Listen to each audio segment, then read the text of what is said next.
lesson on dual nature of matter and radiation, lesson 7. We'll discuss few properties of a photon uh, and how the mass of a body changes, mass m, when its velocity is v, and when this v approaches c, how this m naught becomes 0, and de Broglie hypothesis, that is how a matter wave is created and a wavelength is associated, and the derivation of de Broglie wavelength and the momentum of a photon, and then how to find the de Broglie wavelength of an electron, right?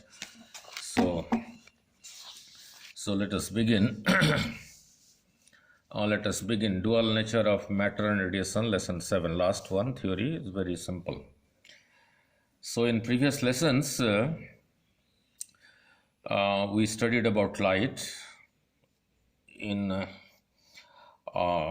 wave optics, we explained interference diffraction by considering light as a wave, right?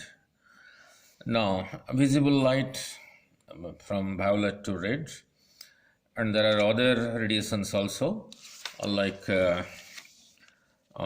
radio waves.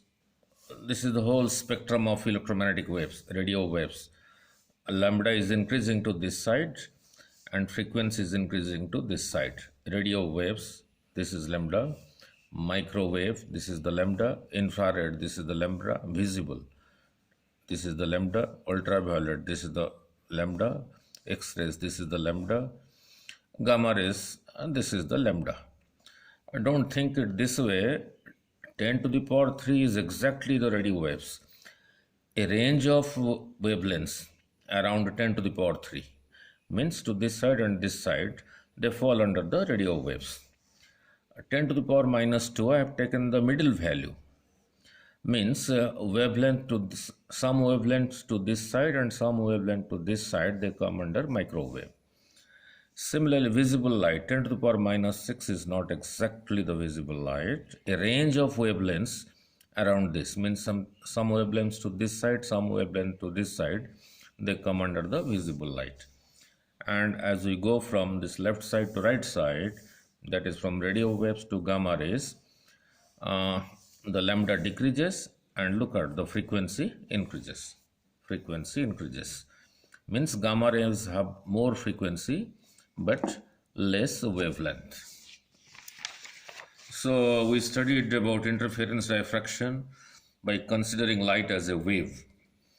And in photoelectric effect, we considered light radiation as a small packet of energy, and each small packet was called a photon, and it was carrying some energy, h nu. Light behaves as if it was made up of quanta. What is the meaning? It is a small packet of energy, and each small packet of energy is called a photon, and each small packet of energy is called a photon having energy h nu. H is a constant, nu is the frequency. If nu is more, the energy associated with the photon is more. That is same thing as saying the energy associated with a gamma ray photon will be maximum because the frequency is more, and the energy associated with radio waves will be least because the frequency is less. Now, and it also carries a momentum h nu by c. We'll derive this in subsequent pages. This is the momentum carried by a photon. Now, few properties of a photon. First one, all photons of a particular frequency nu or particular wavelength lambda have the same energy. If frequency changes, then only the energy associated with the photon will change. And E is given by h nu by Max Planck. Just remember it. And any frequency is velocity by lambda. So c by lambda. Why I have written c? Because the photons, they travel at the speed of light, and the symbol for speed of light is c. And the momentum of a photon is h nu by c. This will derive in the next pages. And if you put c is equal to nu lambda, velocity, c is equal to nu lambda, here nu cancels, we are left with lambda in the denominator. So momentum of a photon p is equal to h by lambda.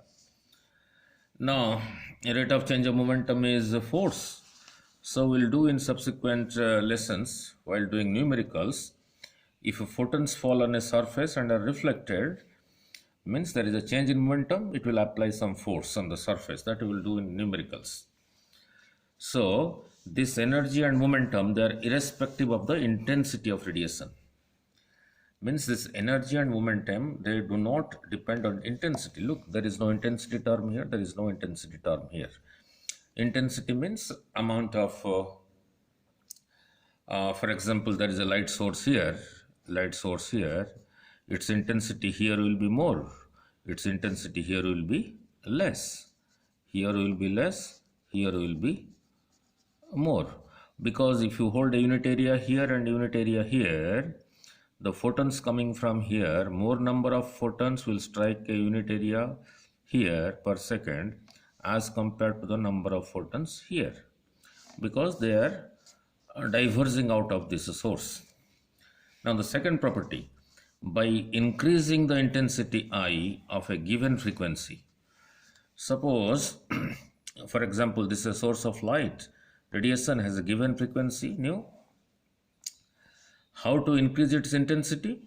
If you bring it nearer the object, if you bring it nearer this, the intensity will increase. If you bring this nearer this point, then the intensity here will increase. By increasing the intensity of a given frequency or wavelength, only number of photons striking the surface per second increases. So that I had also explained in previous lessons. Now let us go back to another important property of photons. The velocity of photon in vacuum is the speed of light, 3 × 10⁸ meter per second. Means if this speed, if you can move, you can go around the earth 7.5 times around the earth in 1 second. That is a rough estimate to give you an idea that how large is this velocity. And in different media is different due to change in the wavelength. For example, in ray optics we studied, we had taken a glass slab, light was coming from here, it was refracted, here the wavelength was more, inside glass it was less, right? But the frequency here and the frequency here remain same, only the wavelength changes. Therefore the velocity changes. Now photons are not charged particles, so are not deflected in electric and magnetic field. Charged particles in electric field, E experiences a force F is equal to QE. Charged particles when in a magnetic field was experiencing a force F is equal to Q times V cross B. This we studied in magnetic effect of current, and this we studied in electrostatics. Now, and we studied different cases. This case also, when it was moving in a straight line and under what condition it was moving in a circular path, means when theta, angle between V and B was 90, it was moving in a circular path. Now, number 5, the rest mass of a photon is 0.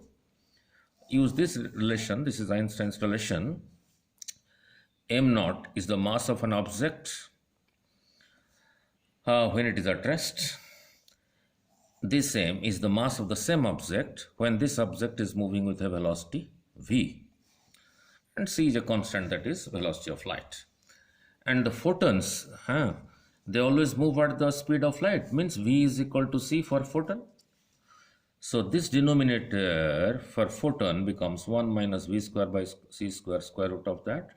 For v I write c because the photons move at the speed of light. This cancels, we are left with 1 minus 1 0, square root of 0 is 0. So the denominator I can substitute 0 for photon. So this becomes m is equal to m naught of 0, cross by cross multiplying, your m naught comes out to be 0. that is the rest mass of a photon is 0. That is same thing as saying the photons are never at rest. They always move at the speed of light. Then coming back to de Broglie hypothesis, name of a scientist. What is his observation? Look at the universe is composed of matter and radiation. You look at anything around you, it is either matter or radiation, nothing other than these two. Nothing other than these two. The whole universe is composed of matter and radiation. And we studied, and radiation has dual nature. Radiation has dual nature, like particle nature, wave nature. Means light is considered, light is a radiation, is sometimes as a wave, sometimes as a particle called photon. So the conclusion by de Broglie, this is radiation is of dual nature. For example, light radiation is considered as a wave while studying interference diffraction, and also as a particle, photon, while studying photoelectric effect.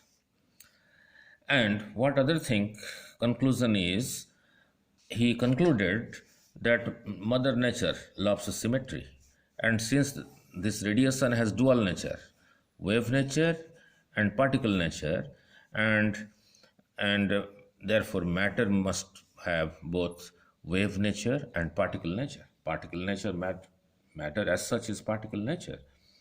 But since the universe nature loves symmetry, and the radiation has dual nature, wave and particle, and the universe is composed of matter and radiation, so de Broglie concluded the matter must be having a dual property. Like, means it must be behaving as a wave also sometimes. So let us see what kind of wave is associated with a matter and under what condition. So the conclusion is matter must possess dual nature, that is wave nature and as a particle nature. Now the hypothesis, a moving material particle sometimes acts as a wave and sometimes as a particle. That is, a wave is associated with a moving particle that controls the particle in all respects. A moving matter has a wave associated with it. That is what the conclusion of de Broglie. That is what we are going to derive now, right? That is what we are going to derive now. So now next page. And that wave associated with a matter which is moving is called a matter wave or de Broglie wave. Now let us go to the derivation of de Broglie wavelength. From Planck's quantum theory, we learned E is equal to h nu. E is the energy associated with a photon having frequency nu. H is the Planck's constant, 6.6 into 10 to the power minus 34 joule second, called Planck's constant, where E is the energy of a photon of a frequency nu. Now let m is equal to mass of the photon. According to Einstein's mass energy relation, we know E is equal to mc square. Right, mass of the photon, the velocity of the photon, square of that is the energy. This is the energy according to Planck, this is the energy according to Einstein. Therefore, h nu is equal to mc square. Therefore, h nu is equal to mc square. So your m is equal to c square comes to the left hand side, h nu over c square. This is the mass of a particle, say photon, h nu over c square, where c is the velocity of light, right? Now, where c is the velocity of the photon. Therefore, the momentum of the photon is, we know momentum is a vector quantity and is mass multiplied by velocity. Mass we just calculated, h nu by c square in the previous page. Mass we calculated h nu over c square by equating these two equations, Planck's equation and Einstein's equation. So the momentum will be mass h nu over c square into velocity, because the photons they move with the velocity of light. Now once we cancel, so we are left with h nu over c is the momentum of a photon. Very, very important. H nu over c is the momentum of a photon. Means in certain numericals, you will find like this. Suppose this is a surface. One photon is striking like this. So the momentum to this side, P is equal to H nu over C. Suppose it is reflected like this, then the final momentum is to this side is equal to also H nu over C. So the change momentum is final minus of initial. So the change in momentum, delta P, will be equal to 2H nu over C. Now, if T is the time of contact, then the force will be change in momentum by time. That is, this divided by time is the force that is applying on the surface. If it is reflected like this, means comes normally and normally reflected, so the change in momentum is 2H nu over C. Now let us modify this. We know P is equal to H nu over C, and any velocity C is equal to nu lambda. Now nu cancels, so I am left with H over lambda. Now, so momentum is equal to H over lambda. Remember this also. H is a constant. Now, if red photons are striking this surface, lambda is more, so momentum is less. If violet photons are striking here, lambda is less, therefore momentum is more. So cross multiplying, we get lambda is equal to H over P. This lambda is called the de Broglie wavelength. De Broglie wavelength. Wavelength associated with a moving particle. So lambda is equal to H over P and P is equal to mb. Let us consider two cases, case 1 and case 2. So wave associated with a material particle moving is lambda is given by H over momentum. Now if V is equal to 0, means the particle is at rest. If V is equal to 0, the denominator becomes 0. Something by 0 is infinite, so lambda is equal to infinite. And infinite does not exist. Similarly, if V is equal to infinite, means if something is moving at infinite speed, this is infinite. So something by infinite is 0, so lambda is equal to 0. So from these two, the conclusion is waves are associated with material particle only if they are in motion.